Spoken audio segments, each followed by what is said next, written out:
Welcome everyone to the Fitzhugh-Mullen Institute for Health Workforce Equity's webinar series. Today we're focusing on ensuring access to oral health care during the COVID-19 pandemic. My name is Candace Chen and I am faculty at the Mullen Institute. We have an excellent panel for you today. I'm going to do very brief introductions because I think most people just want to hear from our speakers. We have Marko Vujicic, who is from the American Dental Association's Health Policy Institute. Maria, who goes by Mia Geisinger from the University of Alabama School of Dentistry, and Hugh Silk from the University of Massachusetts Medical School, who also teaches at the Harvard School of Dental Medicine. Now, I think we all know that oral health care is essential health care, and COVID-19 has had really important implications for the dental practices and the oral health workforce.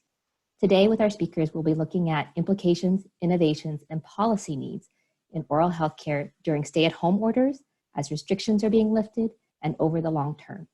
I'd actually like to start with Marko. And let me actually pull down my slide so you can see Marko. Hi, Marko. I know that the ADA has been doing a lot of work tracking both federal and state policies for dental practices around COVID-19 and safe dental practice, as well as how dental practices are being affected by COVID-19. Can you tell us about what some of those policies have included and how dental practices are being affected? Sure, and thanks for having me, Candace.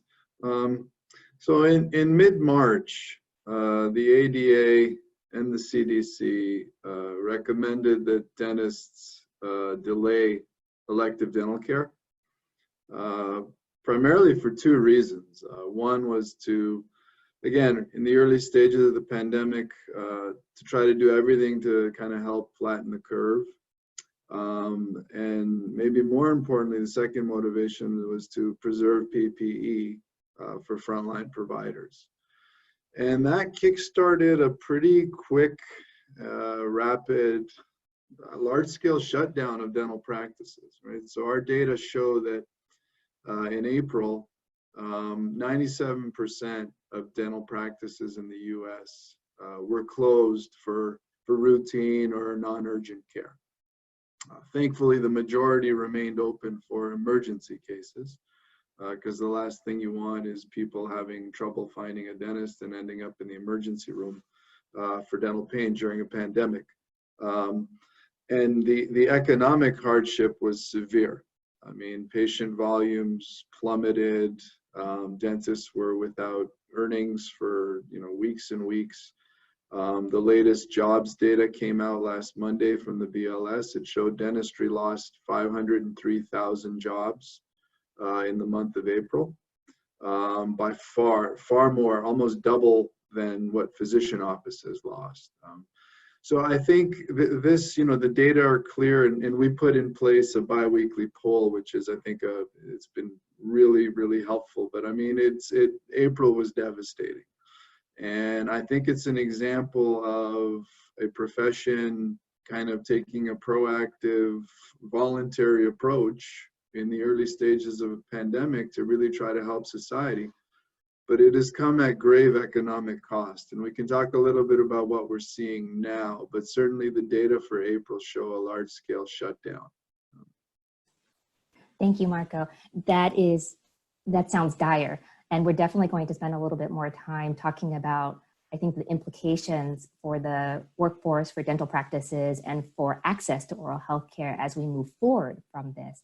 But I don't want to miss some of the really important things that you also talked about in there. And I actually want to turn to Mia and talk a little bit about, as Marko was saying, even though a lot of, dental practices were kicking in to reduce exposure and to preserve PPE, reducing their elective procedures, but still emergency service was needed. Can you talk a little bit about what that looked like and how practices were able to do that through the stay-at-home orders? So as Marko mentioned, the majority of dental offices did stay open to see dental emergencies, but there were some challenges, not the least of which being, initially, how do you determine if this is a dental emergency and if it's a case that's appropriate to be treated in the dental office? So the Science Institute and the ADA, at the ADA worked on some algorithms algorithms to be able to screen dental patients using teledentistry, to be able to identify if it was an urgent or emergent dental case, but also to look at whether or not the patient was symptomatic for COVID-19. Because in those cases, different levels of transmission-based precautions should be used, and those patients should actually be seen in a hospital-based setting where testing can be administered prior to delivering oral care, or if it is a true life-threatening dental emergency on top of a concomitant COVID-19 fulminant infection, that patient then needs to be seen using special precautions like an air room, etc. So in this case, being able to have that initial contact with the patient and being able to deal with some things that maybe didn't require in-person care over the phone, I think was an innovation that we had to look forward to. And I think dentists embrace teledentistry in a way that we haven't seen dentistry do before, but I'm hopeful could potentially continue and expand access in some areas where we may have a low cohort of dentists available. That's great. And I know that telehealth has been a real focus in the overall medical community, healthcare community's response to COVID-19. I want to turn to Hugh and see if you have anything to add. I know, Hugh, you also do primary care, and I think you were telling me a little bit about providing telehealth. And can you give us a little perspective of teledentistry, maybe for people who aren't as used to thinking about dental care? And then also, were there policies around teledentistry? I know with telehealth that we've thought a lot about licensing flexibility as well as payment. And we might follow up with you, Marco, afterwards as well to see what ADA is tracking in terms of payment for teledentistry. Yeah, I mean, as a physician, I have been practicing telehealth. If we think back before the pandemic, it was single digits of people who were doing telehealth or teledentistry. And now my understanding, I think Marco has done this study that shows about 25% of dentists are using teledentistry, and it's up to 50% of physicians using telehealth. When you think of teledentistry or telehealth, you sort of have to think of it in two ways. One is that you're just there to help some other provider. So you could be having someone at the other end of a phone or video where they're actually looking in the mouth and you're giving advice. And that's a lot of what teledentistry was doing before. But this is like now direct care to patients, which I think is much different. What we have to get our heads around is there's only so much teledentistry you can do, right? So you can give advice over the phone. You can, with a camera, look in someone's mouth. I've done that as a physician, look in someone's mouth with their phone, but you can't get a great view. And then you can't do the procedure. And so much of dentistry is procedures. My wife is an obstetrician, and she's doing as much as she can over the phone and over the computer as well. But at the end of the day, a pap smear or delivering a baby, you can only do so much. I think the ADA has some really nice document on this that was updated as recently as yesterday, which shows state by state, what's happening. So for those dentists who want to learn more about what are the state acts or what are insurers paying, because that's varying. The last thing I'll say is that this is evolving very quickly. So what happened for us as physicians, where we were barely being paid anything to be on the phone versus being on the video versus in person, that changed very quickly to those phone, video, and in person being equal. The idea of doing something synchronous, like in real time in video, to doing it asynchronous, where you're getting information and then responding, that also started to become equal. And I know dentists have these D codes that are similar already. So it is evolving quickly. And I think what Mia was saying about after this, it will be great if we can find a balance where we see certain patients in our office, but those who have difficulty with access, we continue to do teledentistry and telemedicine. Yeah, just to add on what both Mia and Hugh have been saying. So I mean, I think this is an example, Candice, where, you started out asking about policy. I think this was one of the most effective rapid responses, at least in my view, from both public payers, like Medicaid, was very quick out of the gate, as Hugh's saying, to start reimbursing for consultations via telehealth, right, and teledentistry too. Same thing on the dental insurer side, right? Like, I thought the response from the dental payers, the insurers, was also very quick and proactive in terms of reimbursing for telehealth or teledentistry. So I think there's an example, as well as with relaxing licensure requirements across state lines. So there, I felt like both the government and the private sector there were quick to kind of adjust the rules on the fly. To kind of, well, obviously it's an extraordinary challenge, right, for the healthcare system. But again, I think in dentistry, and again, I'm not a clinician, Mia is, so let's hear from her too. But I think like probably for like a triage tool, it's extremely effective in terms of staying in touch and, symptoms and maybe even a phone image and stuff like that. And the one thing I will mention is that when we think about the three biggest dental diseases, oral diseases that we deal with in dentistry, it's caries, tooth decay, periodontal disease, gum disease, and oral cancer. And the first two, the treatment for them, not the treatment for the destruction caused by the disease, but the actual treatment for them is patient-delivered oral hygiene. So delivering personalized patient hygiene instructions is a critical part of everything we do, and checking up on those patients is a critical part, because it's prevention, but it's also treatment.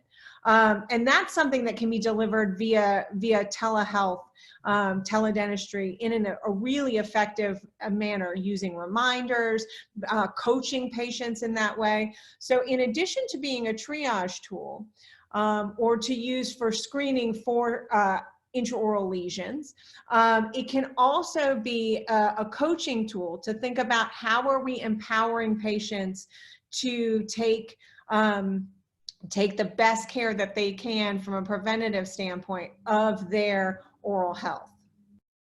Yeah, that's a great point. Great point, Mia. And that's kind of where the whole value agenda is going, right, in healthcare. And I would argue dentistry is, again, a little bit lagging in this, but it's starting in dentistry too, right? So I think, Candice, the bigger picture I'm excited to see is like, we're all kind of gravitating around, like, what's going to stick after this? Right. And I'm hoping that the payment models kind of don't go back to what they were. Like, I think we're seeing some of the potential of getting out of the kind of just paying for treating decay, like what Mia just said. Why not reward providers for putting more effort into these consultations and into the behavior change, right? So that you could prevent decay. Like, that's undoubtedly going to lower costs of healthcare, definitely. And it's the right thing to do. So as tough of a situation we're in, like, I'm hoping that we see these grains of innovation that have almost been thrust upon people, right? They've been kind of in the background for years. And now they've moved to the foreground because we're in a crisis. Like, I hope they stick. And I think telehealth is one of them. On that idea of changing our focus, I want to go to Hugh, who I know co-leads the Center for Integration of Primary Care and Oral Health at Harvard. And on that idea, will you talk a little bit about how you see integrated primary care and oral health practices, and how they might act in kind of a new model of care? And also, along that lines of integrated primary care and oral health, I think that there's also the question of what role the oral health workforce might play in the overall public health response to COVID-19. Yeah, I mean, I think we have to think about this on a number of fronts. For one, right now, who are getting the calls when there's an oral health problem? Of course, the dentist is getting them, but so are primary care. And so, we have to make sure now, but for future, pandemics and emergencies, the primary care folks are prepared to answer those questions and quickly figure out, which dentists are open and how do they work with them. So having that collegiality in the first place would be really helpful.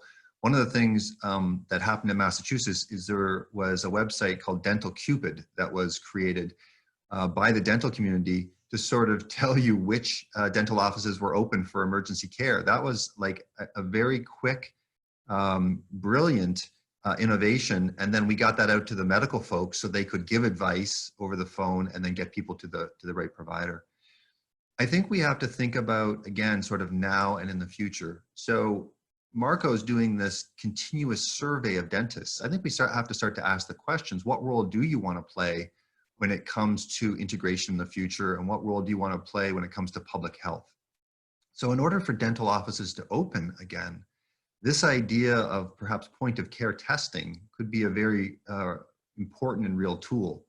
But to do point of care testing, that idea of like testing the person and then 15 minutes getting a result and then being able to see them, you've got to be in full PPE. You can imagine how challenging that could be in a dental office to have someone PPE, see someone, then wait 15 minutes for the next person to come in, then wait, and you're in that PPE all day sweating or taking it on and off or wasting it. I mean, you don't want that. So could we create centers, and I'm seeing this in the medical community, where you have one place that does the point of care testing. So a patient pulls up there, gets their test, 15 minutes the results are available, and that goes over to whatever office the person wants to go to, whether they're a pediatric patient, adult patient, a dental patient. And so if we put our sort of resources together, I think we could sort of open together and provide safe care together. And even before this pandemic, I mean, there are at least, the numbers say, 27 million people who see a dentist in a given year and not a medical provider. You know, the numbers in the opposite direction are even higher, but we should be using our dental team to do all sorts of things, from, you know, giving flu vaccines to, you know, perhaps checking for high blood pressure, to doing this point of care testing. And then if they're willing to then help report to DPH, then they'll be part of the public health response and success. And Candace, I'd like to build on what Hugh said just a little bit. Here at the University of Alabama at Birmingham, we have an oral wellness center where, because I'm a periodontist, we see our patients for maintenance visits a little bit more frequently because they tend to break down versus patients who are normally seen, let's say, biannually. So we generally see patients every 3 months. And on a 3-month rolling basis, we screen for a different underlying disease. So we have screened for diabetes using an ADA approved screening tool that the patients fill out a self questionnaire. And then if they get a subsequent number positive, we'll go ahead and do a point of care A1C screening. And then we're able to refer those patients out to other wellness centers across the university campus to receive further care or counseling: tobacco cessation, obesity, high blood pressure, sleep apnea. So we continually rotate through these things. And I think from our patients' perspective, they see it as a huge value because they know we're not getting reimbursed for that, but we're doing it because we care about their overall well-being. And they also feel that their whole healthcare team is working together to make sure that they're as healthy as possible. And we know that many of these diseases, again, because I'm a periodontist, interact with the inflammation and the immunoinflammatory response that's associated with periodontal. So it fits really well together. And I can see that as a model where you could have, even in a private practice setting, a network where you had your referral base where you could send these patients as you did those screenings. I think dentists have a critical role to play in the overall health of our patients. And I think we're seeing that become more integrated. And as Marco said, you know, this pandemic may force our cards on that a little bit. We're going to have to work together with all of our colleagues in healthcare to be able to provide safe and effective care long-term for our patitions.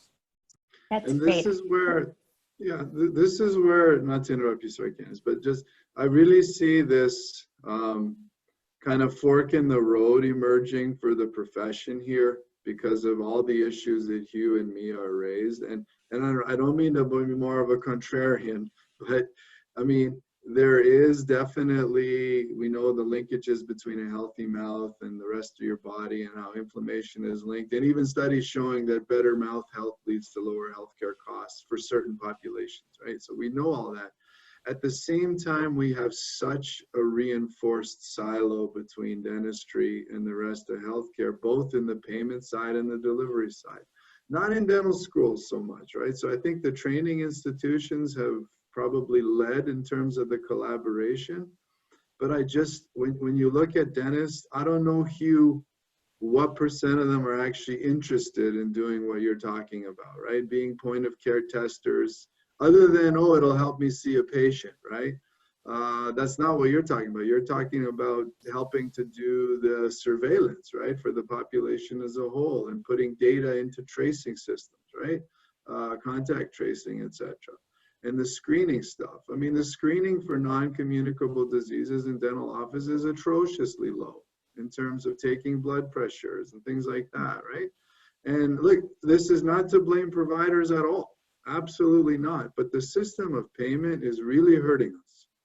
And I'm hoping, and this, I've been talking about this and writing about it, but we're at a time where we need to significantly rethink how we pay providers. And this is not new to dental, right? Since we're going there, I want to go there. And maybe at the very end, what we can do is we can also talk about access for underserved communities. And I don't want to lose that. But Marco, since you went there, I want to open it up to each of you to talk about what you're talking about is a real shift in, I think, how we deliver healthcare and how we deliver integrated, patient-centered, whole person, whole community healthcare. And Marco, you talked about payment, and I want to get back to you to talk about specifically what you think needs to change in payment policy. But I want to give, maybe we can go to Hugh and then to Mia. What needs to change in the policies? And it can be about payment, it can be about education, it can be about how we organize healthcare delivery. What needs to change? Well, I'll say a few things. I'm sure these guys will be able to hugely build on that. I think you mentioned the word education. Yeah, I mean, right now we have dental schools where medical and dental sit in the same room for the first 2 years and they still don't learn from each other. So, the idea of interprofessional education and then turning that into interprofessional practice is huge. And so I think we have to really get into, what does that mean? How are we going to work together? I think when students and residents don't see that playing out in the real world, then how are they meant to sort of embrace it as learners? And so you can't separate education from practice. I think in practice, those who have got ahead of the curve with almost an accountable care organization mentality, and what Mia was getting at, where medical and dental are integrated in their electronic health record, they're integrated in their system. These referrals are seamless. Like when I refer to a cardiologist should be like when I refer to a dentist, but it's not at the moment. That's part of it, that sort of like working together through referrals and what have you. But part of it is like being completely co-located as well. The practices that are in primary care where they're putting dental right into the same office. So community health centers put them in the same building, but some people are bringing the dental hygienist right into their office and seeing the kids in the pediatric setting, for example, where they're comfortable. But again, if we don't have a billing mechanism, and maybe I shouldn't say a billing mechanism, a reimbursement mechanism would be better, where it pays to do the right thing, right?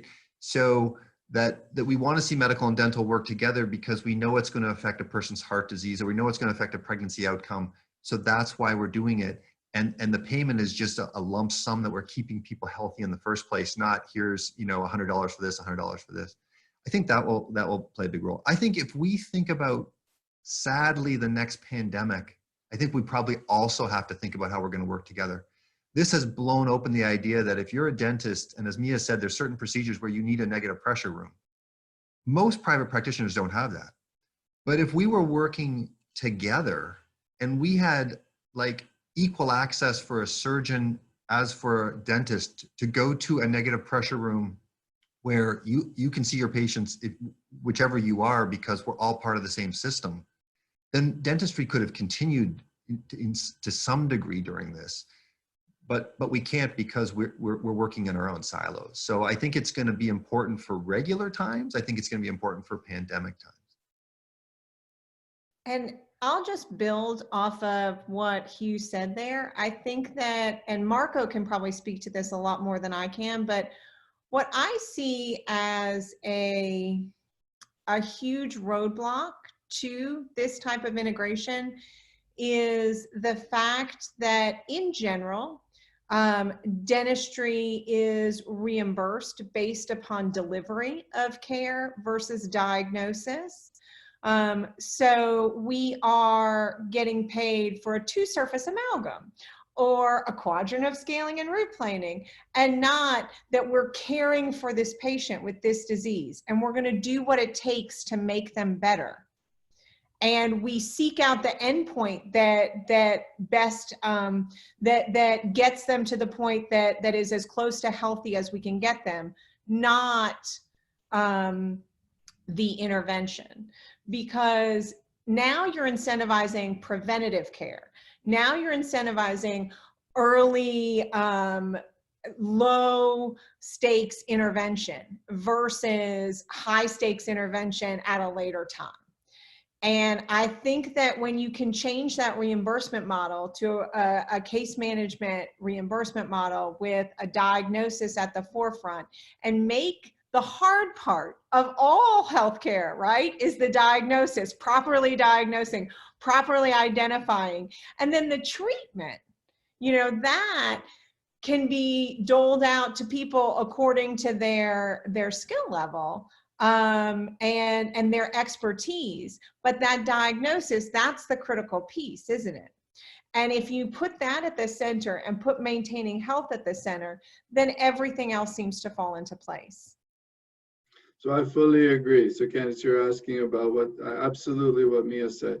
So first, to piggyback off that, so practically speaking, I think we're ready to put in a payment model, let's say, that doesn't necessarily reward based on like the ultimate outcome, oral health, but at least on following evidence-based protocols that we know drive oral health. So for example, are you seeing high-risk patients? Are you doing X, Y, Z for them versus low-risk patients, right?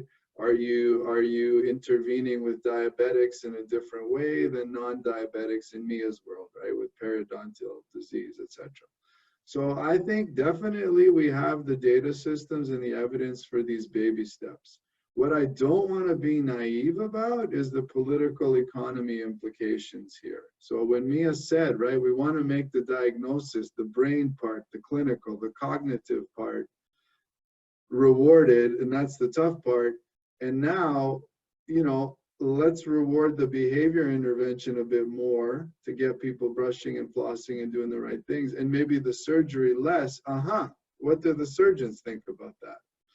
Right? So this is where I think there's a little bit of this ambivalence, right? I'm totally with you. I would love for us to over incentivize and make it lucrative to never drill a tooth, right? That's the ideal. As a patient, I would love that, right? And the system would love that. But would the tooth driller? And I'm being very black and white. We know dentists are not that, right? But my point is, I think there will be some headwinds on that. But absolutely, that's the direction we need to move. And I actually think we're ready to do so. I don't know, Mia, what you think about like how much, let's say, the profession is ready for that kind of move.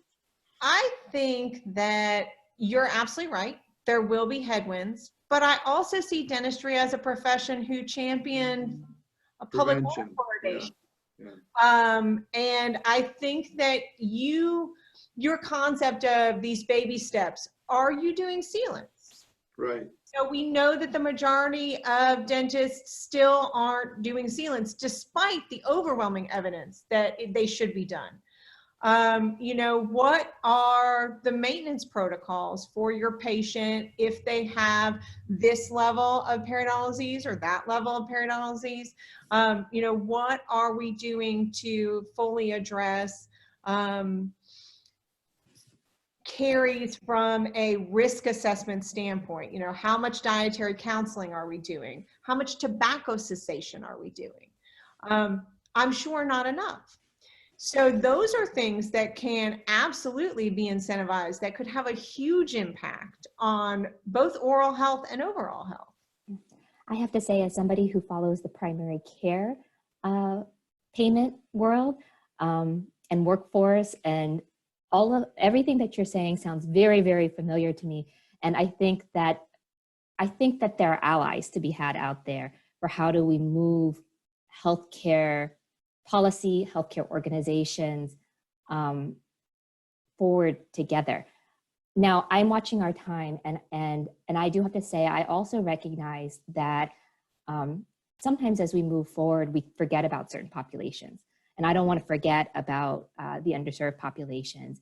And, you know, coming up to before the COVID-19 pandemic, I think that we were finally starting to see some progress in increasing access, particularly around oral health services, around some of the investments in community health centers to increase oral health access, around work in other places.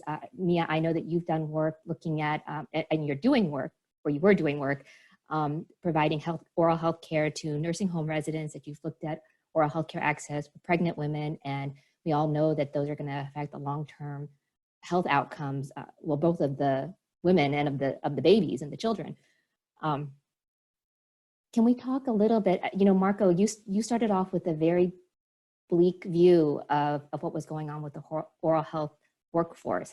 And I do want an opportunity to examine this issue of what's going to happen to the oral health workforce serving underserved communities. What's it going to look like in community health centers? And what are the things that we need to do and what policies need to be put in place, what investments need to be put in place to make sure that when we come out the other side, that we haven't slid farther back than we were going in. Yeah, maybe I can start, and then Hugh and Mia can jump in too. So first, just because you had asked, so the April was devastating. Our most recent data collection was last week, and I just want to report that we are seeing some, I would say, pretty robust signs of recovery. So I started by saying 97% of dental offices were closed in April. That's down to 70% as of last week, right? So we've seen a lot of reopening. We're seeing some patients bounce back. So there's some good news there. But to your core question about kind of the vulnerable populations, a key thing we've seen in the last decade's worth of data is a lot of improvement in oral health among vulnerable children. Right? So disparities are shrinking by race, by income, you name it, among kids, right? With adults, we've seen much less. However, the last couple of years, we have seen Medicaid programs in states. More of them are adding dental benefits for adults than are cutting them, right? So again, one of the weird things about policy in the US is that for children, oral health care is considered like essential under many policies, and for adults, it's optional. But in my view, states were kind of going in the right direction, so to speak, in terms of expanding coverage for low-income adults. And we saw post-ACA that particularly. I think if you were to ask me one thing, I think that would be number one in terms of things to preserve, right? So we know state budgets are going to take a massive hit in this quarter, and we don't know how long. The question becomes, what do they start cutting in terms of their public spending? And unfortunately, the adult dental is usually one of those that goes in and out. But I am hoping that if I were to say one thing, I would say preserve that level of coverage because it matters, right? And I'll let Hugh and Mia kind of continue. Hugh, would you like to? Well, just building on that, you know, even before this, depending on whose numbers you believe, 130 to 180 million people do not see a dentist in a given year. For all sorts of reasons, right? So even when we have, you know, a robust workforce, we have to go where people are. And so this is going to be an opportunity to get outside of our offices. This can be an opportunity to hopefully hang on to that teledentistry and telehealth. This is going to be an opportunity to think about these inequities that have really been exposed, and can we do this work in schools? Can we do the kind of work Mia does in nursing homes? Can we come back to prevention? I mean, it's crazy that we're not using sealants. And again, if we can't get people to the dental office, where else can we do sealants? I'm a person who's all about medical dental integration. You know, we still don't have a huge number of physicians applying fluoride varnish to children. when it is a level B recommendation from the U.S. Preventive Service Task Force. I mean, we have to do the things that we know work, and we're already incentivized for it. So we have to figure out, you know, what's missing there. And as we've already said, like, we have to get through the politics. And I just have a feeling that COVID-19 is going to expose that, you know, a pandemic ultimately is apolitical. Sure, there's stuff going on in the news and what have you, but ultimately for people, it's apolitical. And for the people who have risen at this time, healthcare providers, they see it and they're going to want to keep going this direction. I share Marco's optimism that they aren't going to take no for an answer. And Mia, last word goes to you. Oh, goodness. Well, I feel like maybe in Alabama, I have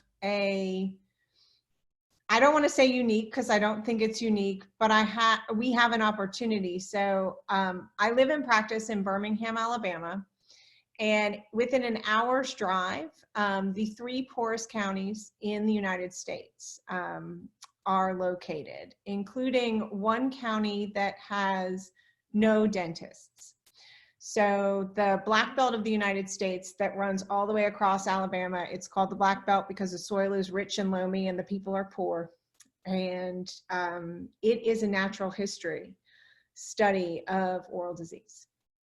And if you go to Pineapple, that's 2 words, Pineapple, Alabama, and you go into a school, you're looking at children who have not been to a dentist, despite the fact that we have a robust CHIPS program, all kids here in Alabama, but they can't get there. There's transportation issues. There's issues of childcare and access and real structural issues that we have to deal with. So I totally agree with you. We need to start thinking about how we can go to our patients rather than having our patients come to us. And Candace, you mentioned our work both in nursing homes and with our pregnant patients. When we did our interventional studies with pregnant patients, 83% of our patients were below the poverty line.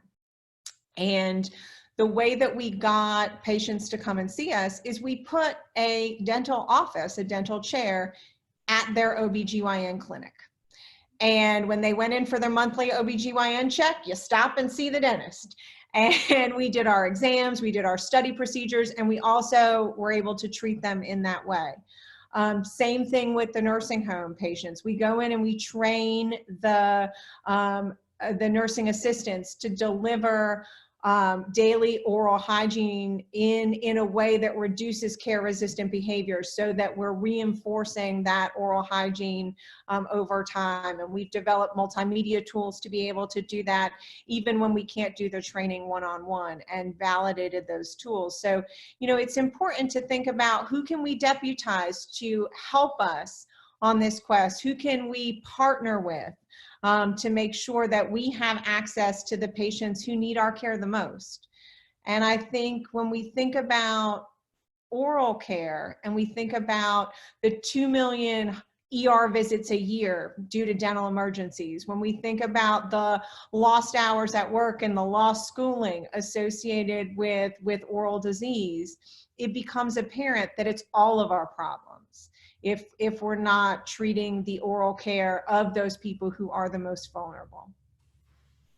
So I have to thank all of you today. It was a great discussion and so many amazing ideas that we need to capture and we need to continue to move forward. I particularly have to say I appreciate the tone of hope that you all have at the end, and the opportunity, I think, for change all the way from the ground level in the Black Belt all the way up to the policies and how we pay for what we pay for, and what we're incentivizing. All of those are important things for us to walk away with. Thank you all so much for joining us today.